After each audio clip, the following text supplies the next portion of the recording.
ಇತ್ತೀಚಿನ ಸಂಚಿಕೆಗಳನ್ನು ಜಾಹೀರಾತಿನ ಕಿರಿಕಿರಿ ಇಲ್ಲದೆ ನೋಡಿ.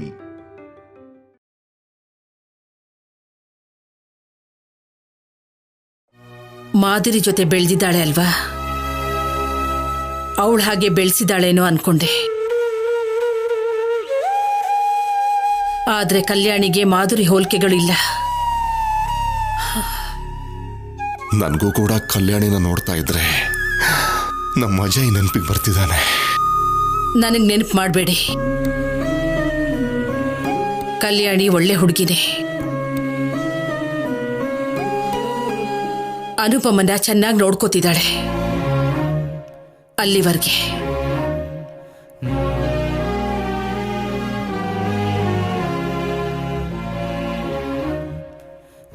ನೀನಾದ್ರೂ ನನ್ನನ್ನು ಕ್ಷಮಿಸು ಪಾರ್ವತಿ. ಅನುಪಮನ ಕ್ಷಮಿಸು ಅಂತ ಕೇಳೋಣ ಅಂದ್ರೆ ನನಗೇನೋ ಮುಜುಗರ ಆಗ್ತಿದೆ. ಆದ್ರೂ ಗಂಡ ಹೆಂಡತಿ ಸಮಾನನೇ ಅಲ್ವಾ? ಕಲ್ಯಾಣಿನ ಇಲ್ಲೇ ಇರಿಸ್ಬೇಕು ಅನ್ನೋ ಆಲೋಚನೆಯಿಂದ ಅನುಪಮಗೆ ಅನ್ಯಾಯ ಮಾಡ್ತಿದ್ದೀನಿ ಅಂತ ತಿಳ್ಕೊಳ್ಳದೆ ಹೋದೆ.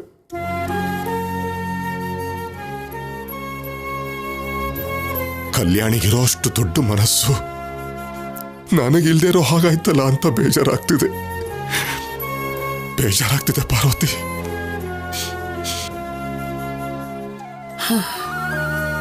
ಆಗ ಹೋಗಿರೋದ್ರ ಬಗ್ಗೆ ಎಷ್ಟು ಕಡಿಮೆ ಯೋಚನೆ ಮಾಡ್ತೀವೋ ಅಷ್ಟು ಒಳ್ಳೇದು ರೀ. ಅನುಪಮಗೆ ಮಕ್ಕಳಿಲ್ಲ ಅಂತ ಆ ದೇವರೇ ಕಲ್ಯಾಣಿನ ಕಳಿಸಿರ್ಬೇಕು ಅಂತ ಅನ್ಸುತ್ತೆ ಪಾರ್ವತಿ.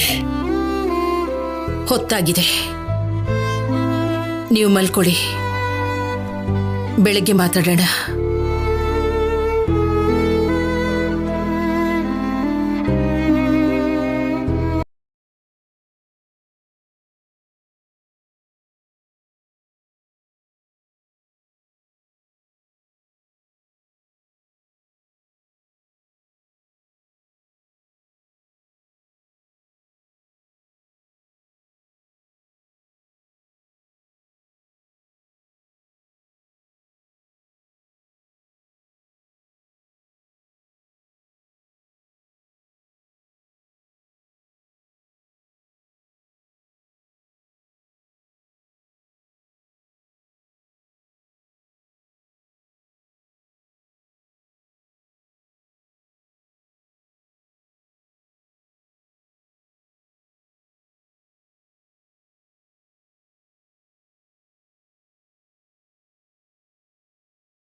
ಬೆಳಿಗ್ಗೆನೆ ಯಾರನ್ನ ಮೋಡಿ ಮಾಡ್ಬೇಕು ಅಂತ ಈ ರಂಗೋಲಿ ಹಾಕ್ತಾ ಇದ್ಯಾ? ಯಾರನ್ನ ಹುಚ್ಚರನ್ನಾಗಿ ಮಾಡ್ಬೇಕು ಅಂತ ಬೆಳಿಗ್ಗೆನೆ ಇಂಥ ಹಾಡು ಹಾಕಿದ್ಯಾ? ಹಲೋ ದಮಯಂತಿ ಅವ್ರೆ, ರಂಗೋಲಿ ಅಂದ್ರೆ ಲಕ್ಷ್ಮೀ ದೇವಿ ಅಂತಾರೆ. ಹಾಗೇನೆ ಅದು ನಮ್ ಸಂಪ್ರದಾಯ ಅಂತ ಮಾತ್ರ ನನಗ್ ಗೊತ್ತು.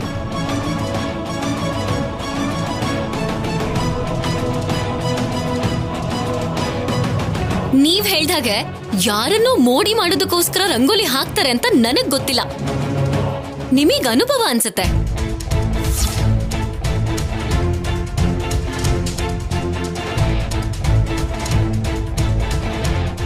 ಏನೇ ಬಾಯ್ಗೆ ಬಂದ ಹಾಗೆ ಮಾತಾಡ್ತಿದ್ಯಾ?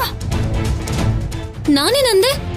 ನನಗಿಂತ ವಯಸ್ಸಲ್ಲಿ ದೊಡ್ಡೋರಲ್ವಾ, ಅದಕ್ಕೆ ಅನುಭವದಲ್ಲಿ ತುಂಬಾ ಜನರನ್ನ ನೋಡಿರ್ತೀರಾ ಅಂದೆ. ನೀವೇನಂತ ಅನ್ಕೊಂಡ್ರಿ? ಕಲ್ಯಾಣಿ, ನೀನೇನು ಮಾತಾಡ್ಬೇಡ, ರಂಗೋಲಿ ಕೊಡು, ನಾನೇ ಹಾಕ್ತೀನಿ. ನೀನಿರು ಅನುಪಮ, ಕೆಲ್ಸ ಅಂದ್ರೆ ಸಾಕು. ಪ್ರಾಣ ಹೋಗ್ತಿದ್ರು ಬಂದ್ಬಿಡ್ತ್ಯಾ, ಆದ್ರೆ ಬಾಯ್ ಬಿಟ್ಟು ಮಾತ್ ಮಾತ್ರ ಆಡಲ್ಲ. ಕಳ್ಳರು ಮಾತ್ರ ಬಾಯ್ ಬಿಟ್ಟು ಮಾತಾಡ್ತಾನೆ ಇರ್ತಾರೆ.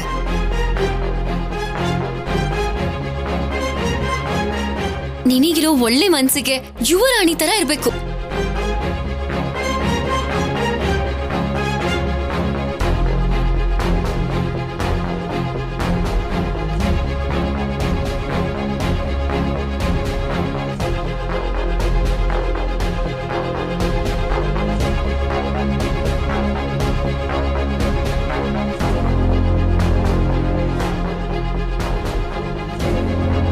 ಕೂತ್ಕೋ ಅನುಪಮ, ಎಷ್ಟೊತ್ತು ಅಂತ ಹೀಗೆ ನಿಂತ್ಕೋತ್ಯಾ?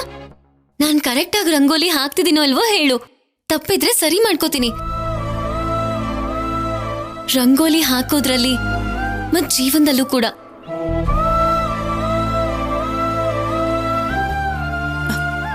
ನಿನ್ನ ಬದಲಾವಣೆ ನೋಡಿ ಸಂತೋಷ ಆಗ್ತಿದೆ. ಅಮ್ಮ, ನೀವು ಕೂತ್ಕೊಳ್ಳಿ. ಕಲ್ಯಾಣಿ ಹೇಳಿದ್ದು ನಿಜ ಅನುಪಮ. ನಿನ್ನ ಆರೋಗ್ಯ ಸರಿ ಇಲ್ಲ. ಕೂತ್ಕೋ ಕೂತ್ಕೋ. ಅಜ್ಜಿ ಕೂಡ ಹೇಳಿದ್ರಲ್ವಾ, ಯುವರಾಣಿ ತರ ಕೂತ್ಕೋ. ಕೂತ್ಕೋ ಕೂತ್ಕೋ.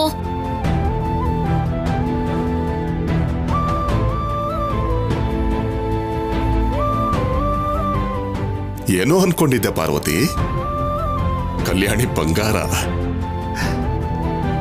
ಎಷ್ಟೇ ಆದ್ರೂ ನಮ್ಮ ಮೊಮ್ಮಗಳಲ್ವಾ? ನಿಮ್ ಬಂಗಾರ ಸ್ವಲ್ಪ ಹುಷಾರಪ್ಪ.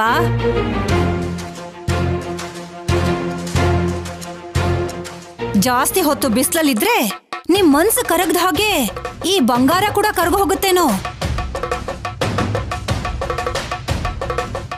ಕಲ್ಯಾಣಿ ಕೂಡ ಅವ್ರ ಅಮ್ಮನ ಹಾಗೆ ಮಾಟಗಾತಿ ಮಾಯಗಾತಿ ಅಂತ ಅನ್ನಿಸ್ತಿದೆ. ಆ ಅಮ್ಮನವ್ರನ್ನೇ ಮೋಡಿ ಮಾಡಿಬಿಟ್ಟಿದ್ದಾಳೆ.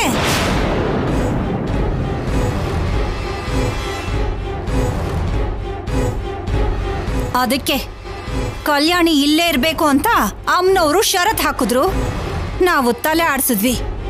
ಈ ಹುಡುಗಿ ಇಲ್ಲೇ ಸೆಟ್ಲ್ ಆಗೋದ್ಲು. ಈ ಹುಡುಗಿ ಆ ಹುಡುಗಿ ಅಂತ ಯಾಕಂತೀಯ ದಮಯಂತಿ? ನಿನ್ನ ಅಣ್ಣನ ಮಗಳು, ನಿನಗೆ ಸೋದರ ಸೊಸೆ. ಈ ಮನೆ ದೊಡ್ಡ ಮೊಮ್ಮಗಳು ಕಲ್ಯಾಣಿ.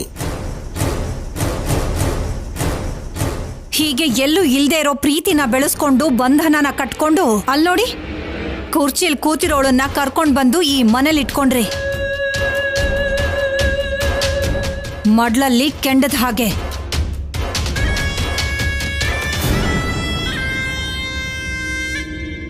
ಈಗ ಕಲ್ಯಾಣಿ ತಲೆ ಮೇಲಿರೋ ಶನಿ ಹಾಗೆ. ಈಗ ಇಬ್ಬರನ್ನೂ ಹೊರಬೇಕು ನಾವು.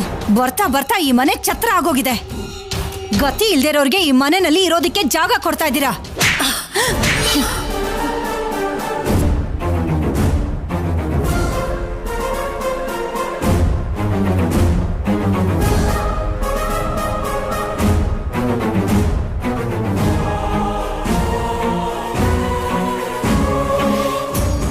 ಇನ್ನೊಂದು ಸಲ ನರ ಇಲ್ದಿರೋ ನಾಲ್ಗೆಯಿಂದ ಮಾತು ಹದ್ದು ಮೀರ್ತು ಅಂದ್ರೆ ಸಾಯಿಸ್ಬಿಡ್ತೀನಿ. ಹುಷಾರ್.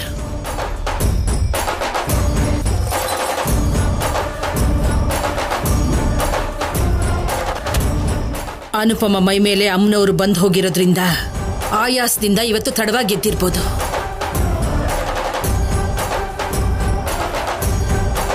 ಅದನ್ನ ಅರ್ಥ ಮಾಡ್ಕೊಂಡು ನೀವ್ ರಂಗೋಲಿ ಹಾಕೋದ್ ಬಿಟ್ಟು ಚಿಕ್ಕ ಹುಡುಗಿ ಆದ್ರೂ ಕೆಲಸ ಮಾಡ್ತಿರೋ ಈ ಹುಡುಗಿನ ಬೈತೀರಾ?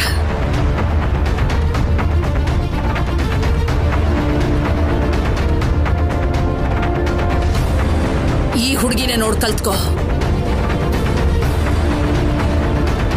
ನಿಮ್ಮಪ್ಪ ಹೇಳಿದ ಮಾತನ್ನೇ ನಾನು ಹೇಳ್ತಿದ್ದೀನಿ. ಅವ್ರು ಹೇಳ್ದ ಹಾಗೇನೆ ಈ ಹುಡುಗಿ ಈ ಮನೆಗೆ ದೊಡ್ಡ ಮೊಮ್ಮಗಳು.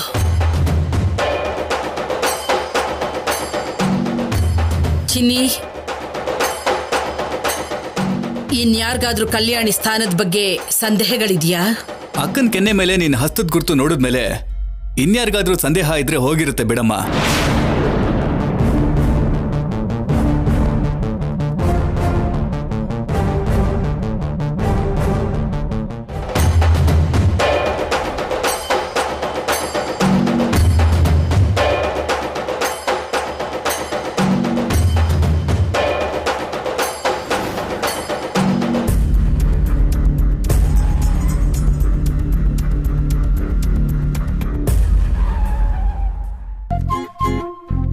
ನಮ್ಮ ಅಕ್ಕನ್ಗೆ ಕಲ್ಯಾಣಿ ಹೇಳ್ದಾಗೆ ಉತ್ತರ ಕೊಡ್ಬೇಕಮ್ಮ.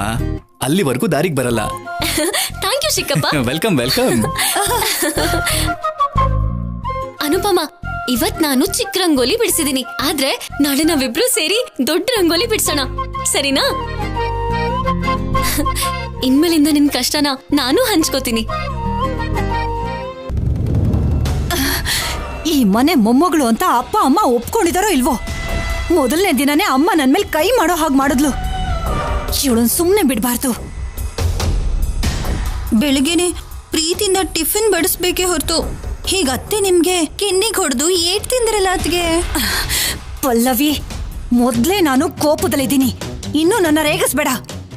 ಅಯ್ಯೋ ರಾಮ, ಇವಾಗ ನಾನೇನ್ ಹೇಳ್ದೆ ಅತ್ಗೆ? ಅನುಪಮ ಅಮ್ಮ ಅಂದ್ರೆ ಪಾಪ ಮಾತೇ ಆಡಲ್ಲ, ಅದಕ್ಕೆ ನೀವೆಷ್ಟೇ ಅಂದ್ರು ಹೊಲ್ ತಿಂದಿರೋ ಹಸು ತರ ಅಲ್ಲಾಡದೆ ಒಂದೇ ಜಾಗದಲ್ಲಿ ನಿಂತಿರ್ತಾರೆ. ಆದ್ರೆ ಆ ಕಲ್ಯಾಣಿ ಚಿರತೆ ಹಾಗೆ. ಚಿರತೆ ಪಂಜು ಸ್ವಲ್ಪ ಜೋರಾಗಿ ಬೀಸದಂತೆ ಅತ್ಗೆ. ಹುಷಾರು ಅಂತ ಹೇಳಕ್ ಬಂದೆ ಅಷ್ಟೇ ಅತ್ಗೆ. ಸರಿ ಬಿಡಿ, ಇದೆಲ್ಲ ನನ್ಗೆ ಯಾಕೆ? ನಾನೇನು ಹೇಳಿಲ್ಲ, ನೀವೇನು ಕೇಳಿಸ್ಕೊಂಡಿಲ್ಲ.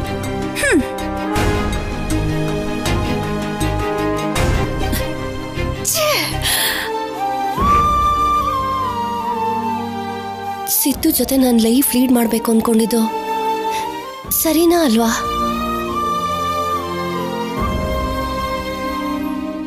ತಪ್ಪು ಮಾಡ್ತಾ ಇದ್ದೀನಾ?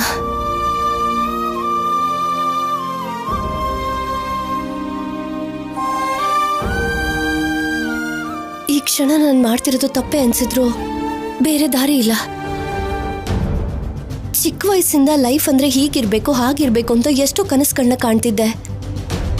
ಅದನ್ನೆಲ್ಲ ಶೌರ್ಯನ್ ಜೊತೆ ದೊಡ್ಡವರು ಬಲವಂತವಾಗಿ ಮದ್ವೆ ಮಾಡಿದ್ದೀನಾನೆ ಕನ್ಸಾಗಿ ಉಳ್ದು ಹೋಗುತ್ತೆ ಅಂತ ಅರ್ಥ ಆಯ್ತು. ಸಿನಿಮಾ ಇಂಡಸ್ಟ್ರಿಗೆ ಹೋಗ್ಬೇಕು ಅನ್ನೋ ನನ್ನ ಕನಸು ಶೌರ್ಯನ್ ಜೊತೆ ಇದ್ರೆ ಆಗಲ್ಲ. ನನ್ನನ್ನು ನಾನು ಸಿಲ್ವರ್ ಸ್ಕ್ರೀನ್ ಮೇಲೆ ನೋಡಿದ್ದೀನಾನೆ ನನ್ನ ಕನಸು ನೆರವೇರಿದ ಹಾಗೆ. ನನ್ನ ಕನಸನ್ನ ನನ್ನ ಅರ್ಥ ಮಾಡ್ಕೊಂಡಿರೋನೇ ಸಿದ್ದು. ಸಿದ್ದು ಪ್ರೀತಿ ತುಂಬಾ ದೊಡ್ಡದು.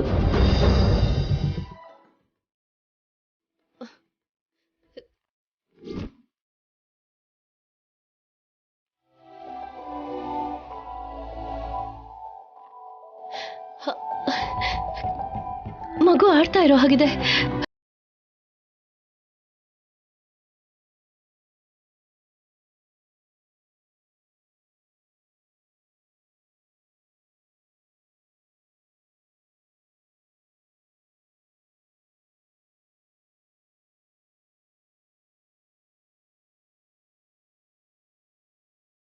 ಹಾಗಾಯ್ತು.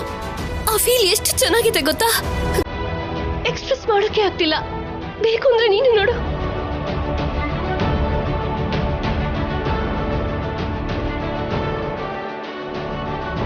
ಆಡ್ತಿದೆ ಅಲ್ವಾ? ಹೇಗ್ ಫೀಲ್ ಆಯ್ತು ನಿನ್ಗೆ? ತುಂಬಾ ಬೇಜಾರಾಗ್ತಾ ಇದೆ.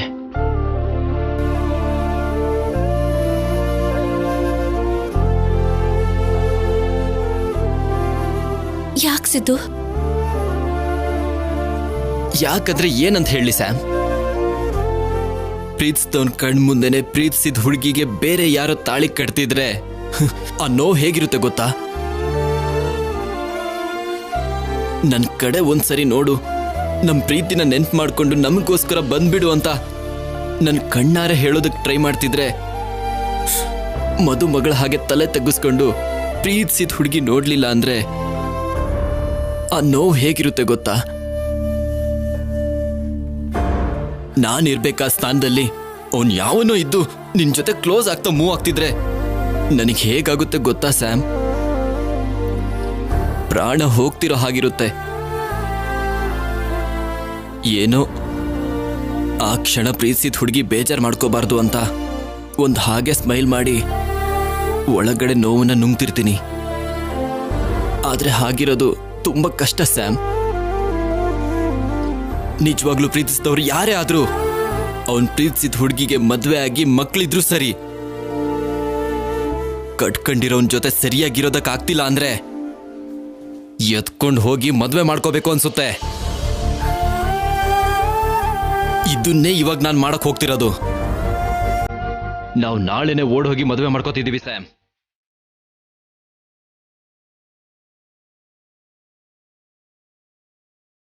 ನಾಳೆನಾ? ಮೊದ್ಲೇ ಶಿವರಾತ್ರಿ, ಮನೆ ತುಂಬಾ ಜನ ಇರ್ತಾರೆ. ಎಲ್ರೂ ದೇವಸ್ಥಾನಕ್ಕೆ ಕೂಡ ಹೋಗ್ತಿದೀವಲ್ವಾ, ಅವಾಗೆಲ್ಲ ಜೊತೆಲೇ ಇರ್ತಾರಲ್ಲ ಸಿದ್ದು. ಹೀಗೆ ಭಯ ಪಡ್ತಾನೆ ಹೋದ್ರೆ ನಾವ್ ಯಾವತ್ತೂ ಒಂದಾಗಕ್ಕಾಗಲ್ಲ ಸ್ಯಾಮ್. ಹಿಂದೆ ಮುಂದೆ ಯೋಚನೆ ಮಾಡ್ದೆ ಹೀಗೆ ಪ್ರತಿ ಸಲ ಪ್ಲಾನ್ ಮಾಡಿ ಫೇಲ್ ಆಗ್ತಾ ಇರ್ತೀಯ. ಲಾಸ್ಟ್ ಟೈಮ್ ನೆನ್ಪಿದ್ಯಾ? ನಾವ್ ಸಿಕ್ಕಾಕೋತಾ ಇದ್ವಿ. ತಪ್ಪಲ್ಲ ಸ್ಯಾಮ್. ನಾವು ನಿನಗೆ ಮಗು ಹುಟ್ಟಕ್ಕೂ ಮುಂಚೆನೆ ಓಡೋಗ್ಬೇಕು, ಇಲ್ಲ ಅಂದ್ರೆ ಆಮೇಲೆ ನಿಜವಾಗ್ಲೂ ಆಗಲ್ಲ. 24 ಗಂಟೆನೂ ಯಾರೋ ಒಬ್ರು ಅವಾಗ ನಿನ್ ಜೊತೆನೇ ಇರ್ತಾರೆ. ನಾವ್ ಇವಾಗ್ಲೇ ಓಡೋಗ್ಬೇಕು ಸ್ಯಾಮ್.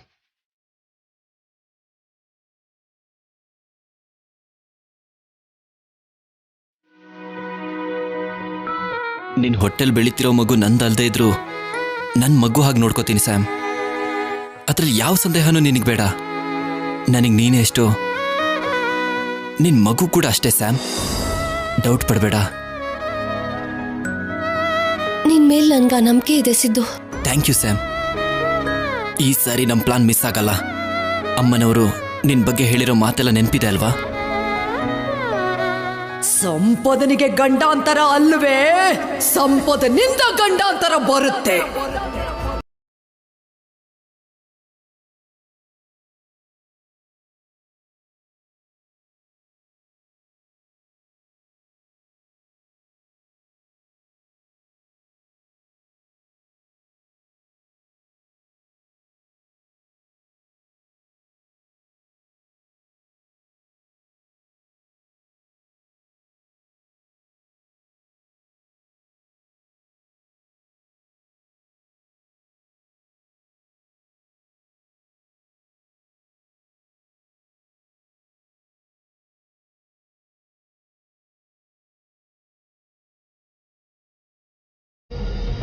Take care Sam.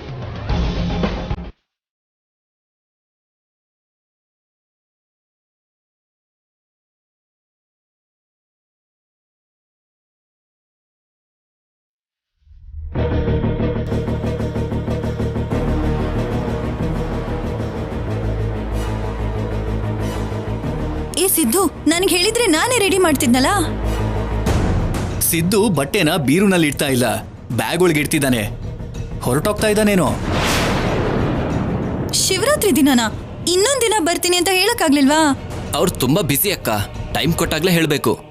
ಆದ್ರೂ ಸರಿ, ಅವ್ರಿಗೆ ಮಾತ್ರ ಹಬ್ಬ ಹರಿದಿನ ಇರಲ್ವಾ? ಆದ್ರೂ ಒಂದ್ ಸ್ವಲ್ಪದ್ ಕತೆ ಹೇಳಿ ಬರೋದಕ್ಕೆ ಇಷ್ಟು ದೊಡ್ಡ ಲಗೇಜ್ ಯಾಕೋ? ಯಾರ ಜೊತೆನಾದ್ರೂ ಓಡೋಗ್ತಾ ಇದ್ದಾನೋ ಏನೋ.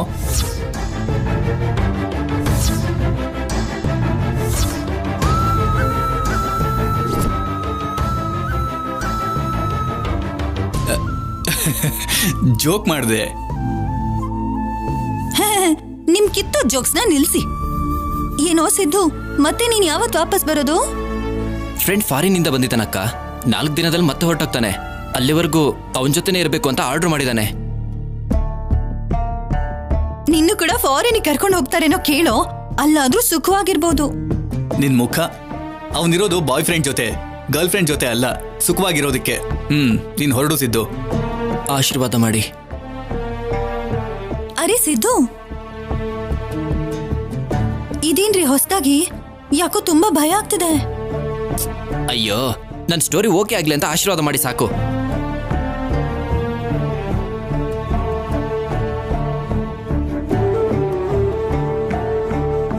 ಅನ್ಕೊಂಡಿರೋ ಕೋರಿಕೆಗಳೆಲ್ಲ ನೆರವೇರ್ಬೇಕು. ಸಿದ್ದು, ಸೇಮ್ ಫೀಲಿಂಗ್ ಕಣೋ. All the best. ಥ್ಯಾಂಕ್ಸ್ ಅಕ್ಕ. ಬಾವ, ಹೋಗ್ತೀನಿ. ಹೋಗ್ತೀನಿ ಅಲ್ಲ, ಹೋಗ್ ಬರ್ತೀನಿ ಅಂತ ಹೇಳ್ಬೇಕು. ಸಾರಿ ಬಾವ, ಇನ್ ಮತ್ತೆ ಬರಲ್ಲ. ಸಂಪದ ನಾನು ಹೊರಟೋಗ್ತಿದ್ದೀವಿ. ಒಂದಿನ ಮುಂಚೆನೆ ಹೋದ್ರೆ ಯಾರಿಗೂ ಡೌಟ್ ಬರಲ್ಲ ಅಂತ ಹೀಗೆ ಪ್ಲಾನ್ ಮಾಡಿದ್ದೀನಿ.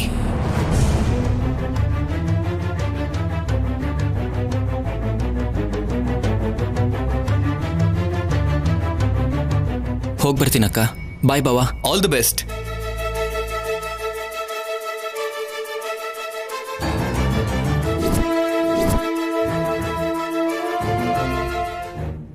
ಸಿದ್ದು, ನೀನು ಹೇಳಿರೋ ಪ್ಲ್ಯಾನ್ ವರ್ಕೌಟ್ ಆಗಲ್ವೇನೋ ಅಂತ ಅನ್ನಿಸ್ತಿದೆ. ಆದರೆ ನಾವು ಹೋಗೋದು ಮಾತ್ರ ಗ್ಯಾರಂಟಿ. ನಮ್ಮ ಪ್ಲ್ಯಾನಲ್ಲಿ ಚಿಕ್ಕ ಚೇಂಜ್. ನಾನು ಎಲ್ಲರ ಜೊತೆ ದೇವಸ್ಥಾನಕ್ಕೆ ಹೋಗಲ್ಲ, ಮನೇಲೇ ಹೆಲ್ತ್ ಚೆನ್ನಾಗಿಲ್ಲ ಅಂತ ಇರ್ತೀನಿ. ಎಲ್ಲರೂ ಹೊರಟೋದ್ಮೇಲೆ ನೀನು ಬಂದು ಕರ್ಕೊಂಡು ಹೋಗು.